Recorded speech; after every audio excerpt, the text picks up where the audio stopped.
Gracias por la presentación. Traigo la voz un pelín jodida, espero que en el camino no os vaya desapareciendo. Si desaparece, ténganme un poquito de paciencia. Bueno, ya me presentaron, ya saben quién es este güey de alguna manera. Y la verdad es que hice algo de trampa. O sea, me pidieron que hablara sobre cómo diseñar experiencias de empleado. Voy a contar un poquito de eso. Pero más que nada traigo preguntas para todos nosotros. Traigo preguntas porque creo que estamos viviendo una época de transición interesante relacionada en el cómo nos agrupamos como personas y los propósitos que tratamos de conseguir en esta manera de agruparnos. No voy a echar mucho choro alrededor de esto porque seguramente lo han escuchado en todas las charlas, diseño estratégico, design thinking, etcétera. Solamente por poner un pelín como de marco de referencia en lo que me voy a enfocar hoy. Traigo primero una cosa que me llamó mucho la atención, que posteó un chico que trabaja en el BBVA ahora. Este es una story de Instagram del martes. Y me llama mucho la atención porque es un chico que le gusta mucho sobre especulación, sobre diseño y demás. Y decía, ¿qué pasa cuando el diseño se reduce a construir capacidades, a cambiar la mentalidad, a transferir conocimiento más allá de empujar el pixel o de crear concepto? Y eso es importante en el marco del que les voy a contar hoy, porque sí hemos estado empujando desde diversas agencias, de diferentes organizaciones, diseño como esta práctica que nos permite crear soluciones y que nos permite acercarnos a las personas y a los clientes, pero hay algo que todavía no forzosamente hemos entendido cómo se hace, aunque empieza a haber un movimiento muy fuerte de esto, ¿no? Entonces, el marco de referencia con el que voy a platicar hoy es entender que cuando diseñamos centrado en las personas es cuando le decimos design thinking, ¿no? Esa mentalidad de diseño y ese proceso de diseño para diseñar experiencia de clientes o en este caso para diseñar experiencia de empleados es a lo que le llamamos service design. Depende del autor, en algunos casos hablan de service design desde una perspectiva más amplia, en otros un poco más reducida. Y en este caso, cuando diseñamos la manera en la que las organizaciones se comportan y cambian, es a lo que le llamamos diseño organizacional. Al menos esa es la manera en la que la entiendo yo, para que no suene como un mensaje imperativo o una verdad absoluta, ¿no? Esa es la manera en la que estoy reduciéndolo para ponerle un marco conceptual a lo que estamos hablando. Ahora, que jueguen un poquito conmigo en las siguientes slides. Les voy a pedir que levanten su mano con algunas de las siguientes afirmaciones o preguntas. ¿Todas las mañanas se levantan entusiasmadas para ir a trabajar?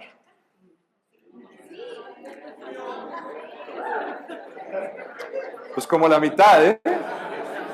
Todavía estamos en la parte romántica divertida. Y cuando llegan al trabajo, se preguntan, ¿cómo puedo hacer para que mis compañeras sean exitosas? Ay, güey, hay que menos manos levantadas. ¿Cómo puedo hacer para que mi jefa cumpla con sus objetivos? Los que tienen equipos, sí. Quien tiene a su jefe sentado a un lado ya recibió el...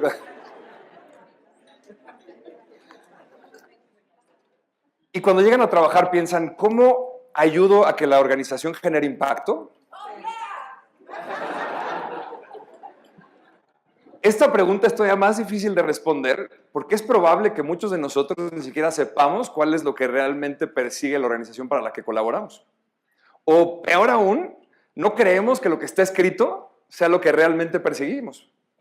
¿Cierto? Y entonces acá empieza a haber un mismatch, desde mi perspectiva, sobre por qué las personas hoy colaboran en organizaciones versus por qué deberíamos de colaborar o por qué deberíamos agruparnos como personas para conseguir ciertos propósitos, ¿no? Ahora, pasándonos de la parte bonita, ahí les va otra pregunta cuando hablamos de transformación o cuando hablamos de cambiar. ¿Ustedes se imaginan trabajando para la organización que trabajan los siguientes 5 años? ¡Auch! Levantaron la mano y son dueños de agencias. Y algunos dueños de agencias no las levantaron. Esto es interesante porque entonces cada vez nos estamos dando cuenta para las organizaciones que trabajamos que el cambio es muy difícil, que no sucede rápido. Pero nosotros mismos, que tenemos en nuestras manos el cambio, no estamos ni siquiera seguros si vamos a estar allí. Entonces, quienes somos el vehículo del cambio no estamos realmente comprometidos con el cambio. Y nótese que cuando digo esto, no es que esté yo acusando a nadie, de hecho me lo estoy diciendo a mí mismo. Son reflexiones que estoy teniendo conmigo todo el tiempo, son preguntas que estoy teniendo conmigo por las cosas que me ha tocado vivir en el proceso de emprender una agencia, los ciclos de colaboradores ir y venir.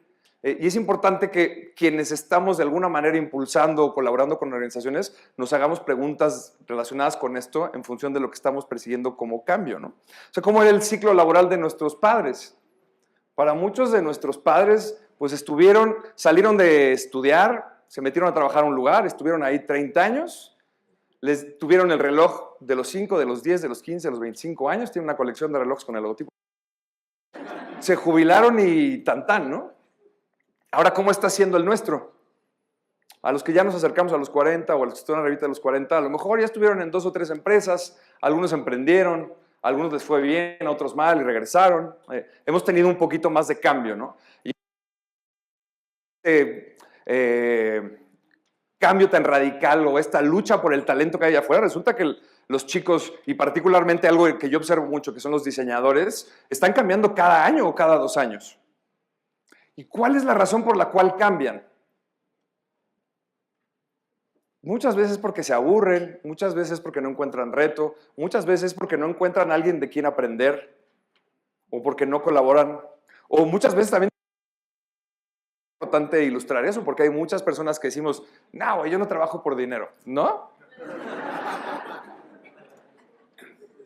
¿Cómo va a ser el ciclo laboral de las personas que hoy tienen 8 años? ¿Va a ser radicalmente diferente o no? O sea, estamos viviendo una movida en donde las personas se quieren conectar con algo más allá de la transacción. Estamos escuchando todo el tiempo hablar de los grandes propósitos.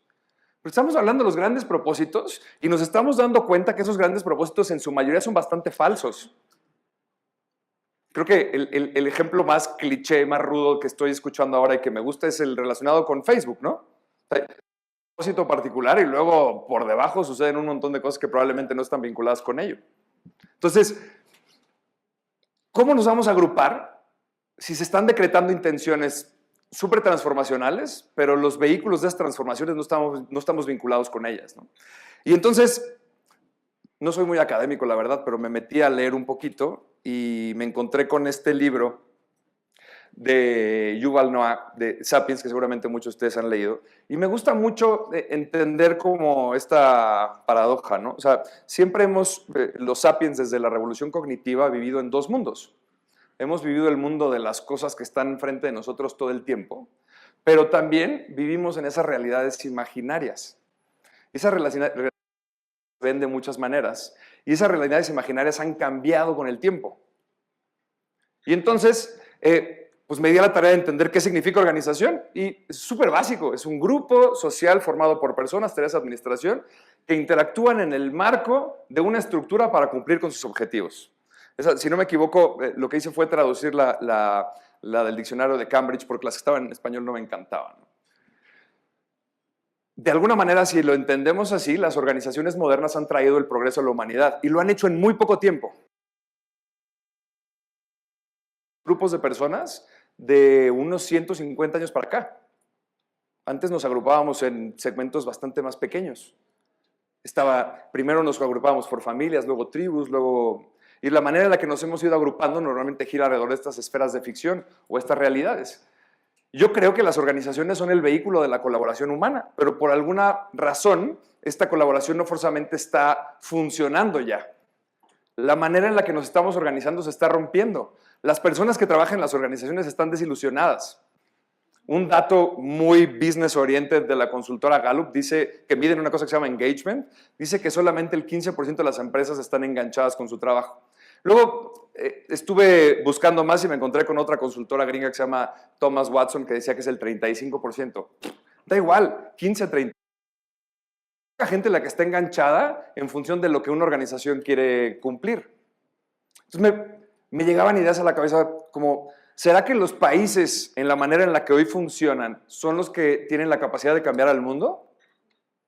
Y veo tantos ejemplos allá afuera que me dicen que no, que entonces creo que estamos perdiendo de vista los núcleos organizativos más pequeños y los propósitos que persiguen esos grupos organizativos más pequeños.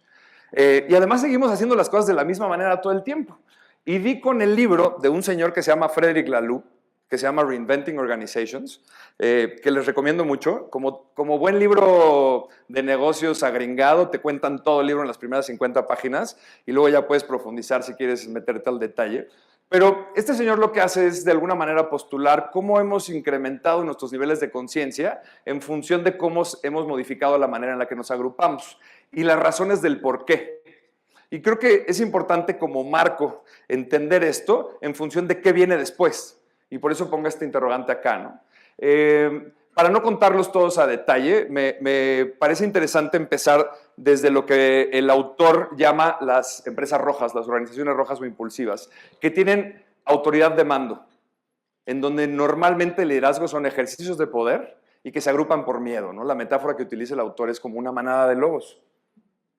Algo que también es súper interesante es que los humanos somos tan complejos que no forzosamente cuando hablamos de haber evolucionado en la manera que nos organizamos, hemos cambiado totalmente. En función de diferentes triggers o diferentes situaciones de vida, podemos reaccionar de una manera u de otra. ¿Qué pasaría si estamos en una situación de peligro de vida? Probablemente reaccionaríamos como un modelo organizativo de esta manera. Luego, seguimos evolucionando y nos encontramos con las organizaciones ámbar, que le llaman las conformistas, que normalmente lo que perseguían es productividad, eficiencia, el poder industrializarlo todo, ¿no? La referencia que utiliza el autor es como un colegio público, ¿no? Todos ordenados, todos siguen estas líneas de mando, todo es bastante paternalista y autoritario. Las referencias creo que lo dicen todo, ¿no? La iglesia, el ejército.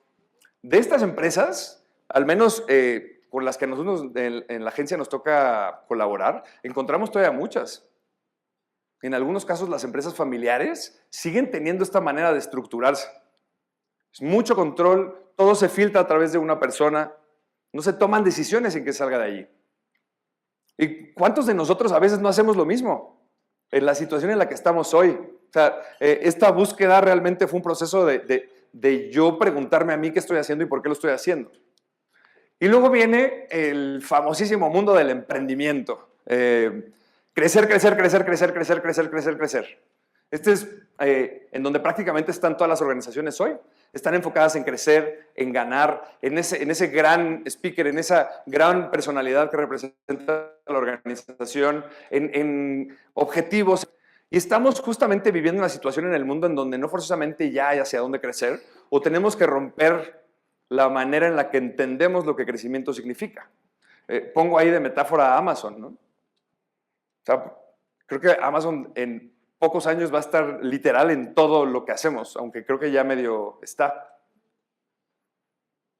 Todo lo que están empujando detrás del mundo del emprendimiento sigue siendo crecer y ganar, y se habla de exponencialidad, y creo que hay algunos territorios en donde hablar de generar impacto exponencial es relevante, pero en otros hablar de crecer por crecer ya no forzosamente es el mejor camino para hacerlo, ¿no? Viene un siguiente paso de evolución, que son las empresas pluralistas a las que el autor le llama las verdes, ¿no? En donde sigue habiendo jerarquías, pero hay más set de reglas, en donde se promueve mucho el que las personas estén felices, se promueve mucho la cultura, se habla mucho de valores, de principios, pero si lo analizamos bien, siguen siendo muchas veces organizaciones bastante top-down. Son organizaciones en donde un grupo en específico define hacia dónde ir y de allí se toman las decisiones y de ahí se avanza. Y eso hoy podríamos decir que son las organizaciones más modernas. Las organizaciones que tienen este tipo de características son las más modernas. Y cuando hablamos del diseño de experiencia de empleados, normalmente estamos hablando de estas organizaciones que están enfocadas en cultura, en empoderamiento, en motivar a las personas. ¿Por qué? Porque las personas ya no forzosamente están enganchadas con las organizaciones con las que colaboran, ¿no? Entonces, nuevamente me hice algunas preguntas, ¿no? ¿Puede ser que nuestra visión actual del mundo limite la manera en la que pensamos en organizaciones? ¿O podríamos imaginar un modelo más significativo que justamente responda al cambio que estamos viviendo, pero sobre todo que represente cambiar nuestras propias creencias? Y ahí es en donde estoy un poco conflictuado. Y lo que les voy a contar a continuación es la parte como más técnica relacionada con experiencia de empleado, pero el resto más que nada son incógnitas y dudas que tengo sobre hacia dónde vamos, ¿no? Hoy las organizaciones miden engagement. ¿Y qué significa engagement? Que si las personas están conectadas o no. Y es bastante opinativo. Y muchas de las maneras en las que se recaba esta información, pues de alguna manera sesgan a la respuesta. Pues las personas están enganchadas o no, cumplen con su objetivo o no, etcétera, ¿no? Y engagement luego lo que sucede es que de alguna manera también lo pueden catapultar. Órale, güey, hicieron la encuesta de clima y tenemos un porcentaje medio bajito, regálales a todos el Gym Pass. Hacen la encuesta después del Gym Pass y pum, para arriba. Y luego otra vez. Curiosamente, también luego el engagement no, solamente se mide en los grupos más grandes de la organización y no se mide en el liderazgo. Y muchas veces en el liderazgo es donde hay más oportunidades de todo. O sea, medir el engagement como factor cultural realmente no nos dice las causas de qué es lo que impulsa o qué es lo que detiene el que las personas estén conectadas con la organización con la que trabajan, ¿no? Les decía hace rato, Gallup dice que solo el 15% de las personas estén conectadas en los lugares en los que trabajan. Y entonces se conecta con el mundo de la experiencia. Y a quienes estamos en el mundo del diseño, ahora hablar de experiencias, hablar de las emociones y hablar de las personas y qué nos hace mover, etc. Es importante, creo, que encontremos los vehículos para que cuando una persona se integre a una organización, realmente se integre porque esté conectado a ella y que vayamos promoviendo el que las personas crezcan, se comprometan, se responsabilicen. Eso creo que es natural, ¿no? La relación que normalmente hemos tenido con el trabajo era simplemente la utilitaria, lo de la transacción. Luego la productiva en función de cómo hacer más, ¿no? Piensen acá, pues ¿qué necesitas para poner un clavo? Un martillo. ¿Y cómo le haces para que sea más rápido? Pues un martillo mecánico. ¿Y cómo le haces para que seas más feliz? Pues ponle un grip suavecito a tu martillo para que no te lastimes la mano. Lo estoy reduciendo a... Pero ahora justamente estamos entrando en el mundo de la experiencia, el propósito. ¿Cuántos de ustedes realmente porque están conectados con lo que la organización quiere lograr? ¿Y lo que la organización quiere lograr realmente está conectada con sus principios o con sus valores? ¿O simplemente son puentes y vehículos? La verdad es que muchos de nosotros no tenemos ni puta idea. Las personas que hemos creado algunas empresas, a veces no sabemos tampoco para qué las creamos. Nos gustaba mucho y entonces vamos encontrando el vehículo sobre en dónde creemos que podemos generar impacto. Y nos vamos equivocando un montón, se los aseguro. Pero sí creo que tenemos que encontrar una manera, y este término me gusta mucho, porque este término pareciera que se pelea con ese concepto que ahora está muy de moda del balance vida-trabajo, ¿no? El cómo llevar toda tu persona a trabajar. Nosotros, ¿por qué no llevamos hoy a toda nuestra persona? ¿Por qué nos gusta guardar distancias del lugar en el que colaboramos? No tengo ni idea, ¿eh? Habemos algunas personas que no nos queda de otra más que llevar toda nuestra persona a donde trabajamos.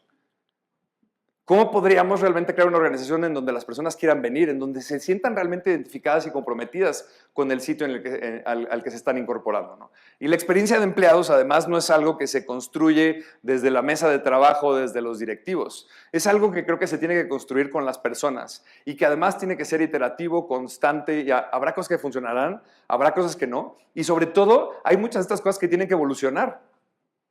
Ahora en la agencia estamos en este modelo que parece que vamos de reversa a veces, pero en el que estamos definiendo procesos de trabajo y métricas, ¿no? Y una de las métricas que pusimos es comunicación con el cliente. ¿Estás enviando el email de minuta? Y pues obviamente la mitad de los consultores decían, ¡puta madre! Pues tengo 3 años haciendo... Le preguntas a todos los que trabajan en la agencia y resulta que ni la mitad lo mandan. Entonces, entender que el proceso evolutivo de desarrollo de habilidades también es parte de la experiencia es relevante. No todas las personas tienen los mismos estándares de trabajo. Las organizaciones tienen que fijar estándares y las personas que se integren tienen que estar de acuerdo en esos estándares y evolucionarlos y acompañar en la evolución de los mismos, ¿no? La experiencia de empleado es algo que además se afecta en ambas direcciones. No es solamente si el jefe o la empresa se equivocó y es un patán el patrón o no me pagan correctamente. También es cómo impacta la persona en ese espacio. La experiencia de empleado es algo que se afecta en ambas direcciones. No tengo ni idea, la verdad. En la agencia estamos haciendo algunos ejercicios, ¿no? Pero ¿por qué creo es importante? Porque los modelos tradicionales de engagement, que normalmente significan el dar beneficios incrementales, pues no funcionan. Porque el talento se está moviendo de un lado a otro. A quienes están en los grandes grupos de diseño, a quienes están en las agencias, se están dando cuenta cómo las personas en 1 año o 2, tope, están brincando de un lado a otro. Y sí, por supuesto que brincan por sueldo, Pero también hay otras muchas razones por las cuales las personas brincan. Y entender esas cosas es importante. La tecnología, ¿con qué trabajan? Muchas grandes corporaciones, parece broma, pero cuando una persona se integra a trabajar, se puede tirar 5 días sin tener computadora, email, teléfono. O sea, las organizaciones realmente tienen que definir cuáles son sus verdades dentro de la experiencia de esa organización para que puedan construir una gran experiencia de empleados. Milet y Wright dicen que la experiencia de empleados se divide en estos 3 ejes. Todo lo que está relacionado con el propósito de la organización, con lo que quiere conseguir, con las personas, qué expectativas y qué necesidades tienen. Y algo que también me parece súper importante con los líderes. A veces en casi toda la literatura más de diseño organizacional a la antigua, se habla de líderes desde la perspectiva de desarrollar habilidades de liderazgo, pero no siempre desde los líderes como las personas que tienen que impulsar esto al 100%. Y creo que aquí hay un valor súper relevante. Particularmente Gallup lo pone como uno de los principales ejes para que realmente haya engagement. Las personas no se van de las empresas por las empresas, se van de las empresas por los jefes. Pero eso tampoco quiere decir que los jefes todos sean malos. Pero a lo mejor los jefes tampoco están siendo incentivados en función de cumplir con estos propósitos. Cuando vamos a corporaciones muy grandes nos damos cuenta que los jefes normalmente son incentivados únicamente por drivers económicos. Y cuando el driver económico está vinculado a algo de su experiencia de vida, todo lo que gira alrededor vale gorro. Entonces es importante también entender que estos son el puente, son el vehículo que de alguna manera genera balance entre cómo las personas interactúan en la organización, cómo se conectan con ella y cómo la ayudan a crecer. Tenía que poner esto porque me pidió Andrea que pusiera algo más técnico. Yo quería traer puras preguntas de aquí en adelante, pero pues casi todos ustedes saben cuál es el proceso de diseño. Ustedes son UXers o son Strategic Designers, saben construir un journey. Gallup propone estos pasos con algunos elementos que considero que son muy relevantes, ¿no? ¿Qué pasa? ¿Cómo llamas a una persona que se incorpora a tu organización? ¿Cómo la contratas? ¿Cómo es el onboarding? ¿Cómo son sus primeros días? ¿Cómo se engancha con el trabajo? ¿Cómo realizan la actividad? Ni le saquen fotos. Pueden meterse al website de Gallup y descargan el paper que hay en donde viene este documento así tal cual. Luego lo interesante es hacernos las preguntas del qué debe suceder en cada fase, ¿no? ¿Qué elementos de cultura resaltan para atraer el talento? Nunca se me va a olvidar una cosa que nos pasó en Uncommon hace un año, en donde un chico envió un mensaje a la página de Facebook preguntando a dónde podría mandar su currículum. Le mandamos la página, lo mandó y el chico nunca recibió respuesta. Y entonces nos puso una estrellita en el reconocimiento de Facebook. Y le escribí yo de manera personal: oye, ¿qué pasó? ¿Por qué nos calificas con 1? Es que nadie me respondió. ¿Qué clase de empresa es? Es heavy, ¿no?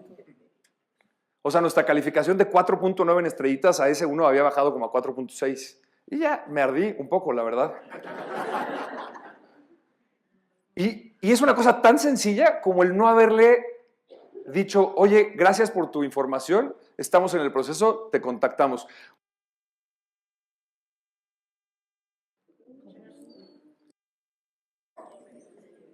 Y entonces, si se fijan de pronto en cosas tan sencillas, hay oportunidades para que hagamos el ciclo de interacción mucho más fácil para todos. ¿Cómo es el proceso de contratación? Normalmente los procesos de contratación son súper fríos. Negociaciones económicas, beneficios, horarios, vacaciones, dame, quita, ponme.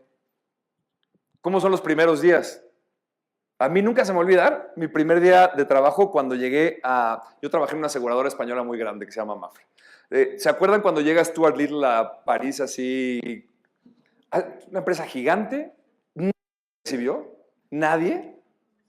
Tuve que llegar a preguntar en dónde era Recursos Humanos. Llegué y estuve como 2 horas sentado en la sala de esperas hasta que alguien me recibiera. El día que entraba a trabajar. ¿A cuántas personas no les hacen eso? Piensen en las empresas industriales, por ejemplo, que tienen entrada de personal así al por mayor. Esas experiencias pueden ser súper traumáticas, por decirlo de alguna manera, ¿no? ¿Cómo se viven y experimentan los propósitos y los valores de la organización en estos puntos de contacto? ¿Cómo hacemos para que los empleados representen lo que la organización quiere lograr? Lo primero que tenemos que hacer es asegurarnos que realmente estén conectados con ella.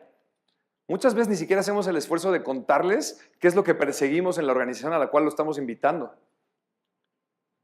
¿Qué herramientas les damos para que puedan lograr su trabajo de mejor manera? ¿Cómo hacemos para que puedan sacar lo mejor de ellos? ¿Cómo hacemos para que se desarrollen? Y esto cada vez va a ser más relevante porque las personas cada vez son más impacientes. Hace un año o así, el grupo de Service Design México, conocen a Gaby, Adriana y demás, ellas hicieron un estudio sobre el estado del Service Design en México y chateando con Gaby un día le decía que me llamaba mucho la atención la autopercepción de experiencia que tienen los Service Designers. Los Service Designers era Junior, Medium, Senior y Director, ¿no? Los 4 eslabones en los que estaban en nivel de expertise. Y prácticamente todos, o un porcentaje alto, 50 y algo por ciento, se ponían en el segmento de Medium. ¿Y cuántos años de experiencia tienes? Entre 1 y 2. No mames, y cuando trabajes 30 años, vas a ser así como director exponencial. O sea, imagínense que normalmente las organizaciones en este proceso de aplanarse nos estamos llevando a 4 o 5 niveles y cuando entramos a trabajar a un lugar ya creemos que estamos en un nivel medium o senior en tan solo 2 o 3 años de estar allí. Claramente no todas las organizaciones son iguales, pero es importante entender que cada vez hay más impaciencia. Eso quiere decir que cada vez vamos a tener que encontrar diferentes maneras para que las personas desempeñen su rol o que su rol vaya cambiando o que modifiquen la manera en la que interactúan con sus mismos compañeros, con los proyectos, con otras organizaciones. ¿Cómo los desarrollamos? Ahora hay una movida súper loca de coaches por todos lados, ¿no? Algunas medio sectosas, otras no. Pero el coaching no es otra cosa que desarrollo personal. Son psicólogos corporativos.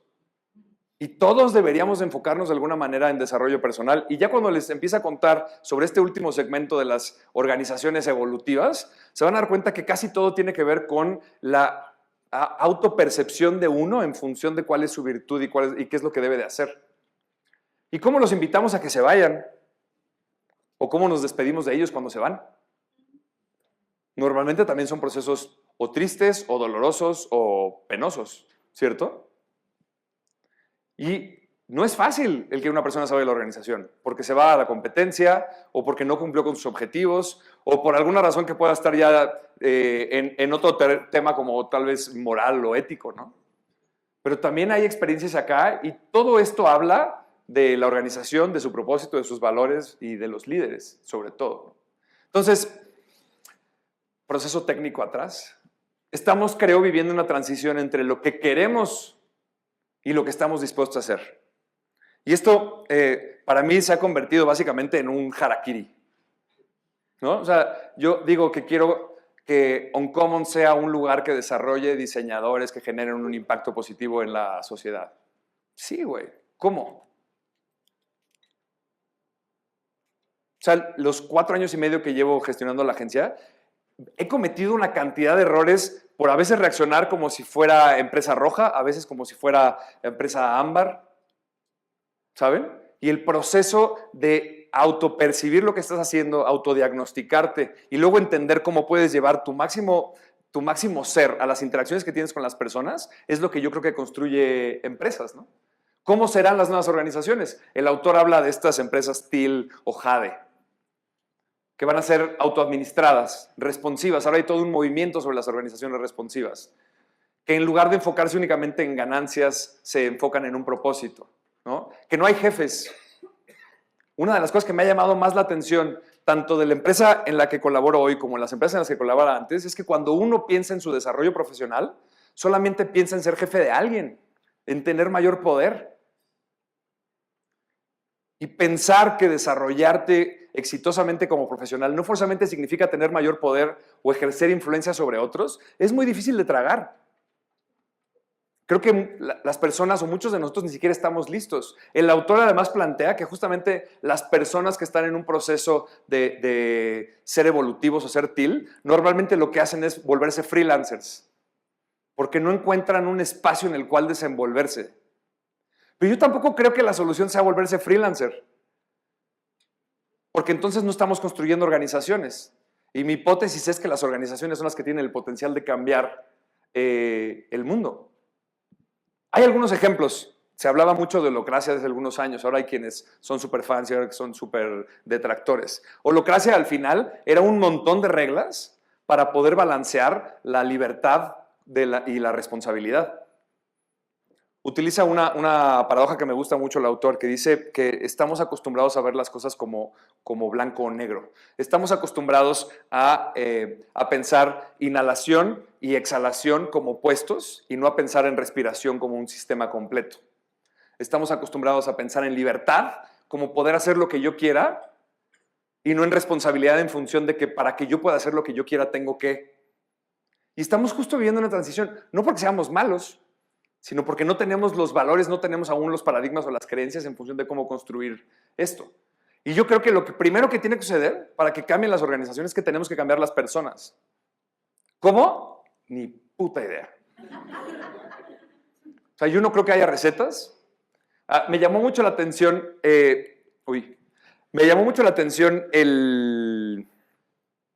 la narrativa que hace el autor sobre las empresas TIL, porque es que lo podría haber estado escribiendo Epícteto. O sea, es que estás leyendo estoicismo cuando estás leyendo a una persona que está hablando sobre las organizaciones evolutivas, sobre encontrar tu propia virtud, sobre entender qué está dentro de tus capacidades y qué no está dentro de tus capacidades, por concentrarte únicamente en aquello que puedes hacer de la mejor manera.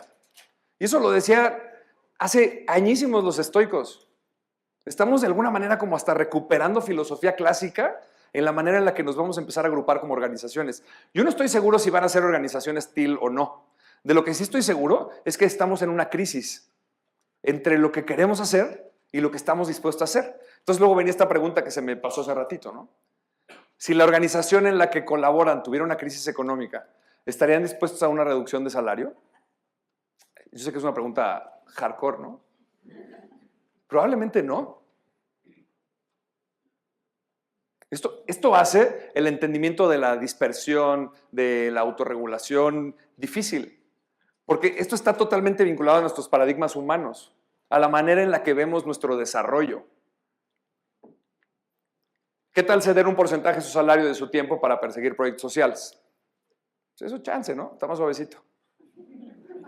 Yo creo que justamente diseñar experiencias de empleado puede convertirse en el puente para que vayamos descubriendo cuáles son los nuevos paradigmas para que interactúen las personas con las organizaciones y para que se diseñen organizaciones evolutivas o de paradigma moderno o como le queramos llamar. El autor le llama evolutivas o TIL. ¿Qué seguirá después? No sé. Lo que es un hecho es que estamos cambiando como personas, estamos en una evolución cognitiva. Está cambiando la manera en la que nosotros nos agrupamos. Lo que pasa es que estamos justo en el momento de crisis. Tenemos una crisis de valores y principios, no porque seamos malos, sino porque tenemos que vivir en el ahora y con las reglas del ahora. Tenemos que pagar renta, tenemos que comer, queremos viajar, pero sí estamos deseando las reglas del mañana y los beneficios del mañana, ¿cierto? ¿Cuál es el puente que nos va a permitir hacerlo? No tengo ni idea. El autor particularmente habla del ego. Dice, en las empresas evolutivas, el ego se disuelve. ¿Eso qué quiere decir? Que las personas se dejan de defender de alguna manera. Cambia la percepción en función de la colaboración y de las interacciones. Suena muy bonito, pero es súper difícil. O sea, el ejercicio que yo he estado tratando de hacer los últimos meses es literal un harakiri personal y preguntarme en cada interacción si lo estoy haciendo bien, si me estoy equivocando, si estoy defendiendo mi ego o no. Y es súper difícil hacerte estas preguntas cuando, por otro lado, también las personas que están en tu equipo de alguna manera esperan tranquilidad y certeza, ¿no? Casi todos los libros o todas las recomendaciones de leadership y de management ahora dicen, es que el jefe tiene que ser Los jefes también se equivocan y también somos humanos y a veces también no tenemos ni puta idea de qué hacer. Y por eso creo que las organizaciones realmente dependen de cómo interactúan las personas y cómo están dispuestas a llevar el 100% de su persona y de su energía a ello. Y para ello, sin duda, hay que construir grandes propósitos, grandes valores, y las personas que estén integradas ahí tienen que estar sumadas con ello, ¿no? Les decía hace rato, yo creo que nos tenemos que hacer un harakiri psicológico, porque hay un espacio gigante entre lo que necesitamos individualmente y lo que necesita el planeta. La manera en la que me gusta explicarlo, sobre todo de las generaciones de colaboradores más jóvenes, es que tienen una posición de derecho y un entendimiento individual definido. Y luego tienen una visión de todo lo que debería de mejorarse en el mundo también perfectamente definida. Pero luego fallan demasiado en las interacciones, en los pequeños grupos en los que interactúan. Fallan con su familia, fallan con sus amigos, fallan en los clubes. Y justo estas pequeñas asociaciones también son set de reglas y de valores e interacciones. Entonces tenemos que entender cuáles son estos grupos intermedios que nos van a permitir el que individualmente saquemos nuestro mayor potencial en función de que realmente podamos cambiar lo que hay allá afuera y que podamos cambiar el mundo. Yo creo que los países y los gobiernos no tienen la capacidad de cambiar el mundo. Yo creo que son las organizaciones. Y creo justo que está en nuestras manos transformar las organizaciones para cambiar al mundo, pero que para ello lo primero que tenemos que hacer es cambiarnos a nosotros mismos. Y por mi parte es todo. Espero no verlos aburrido.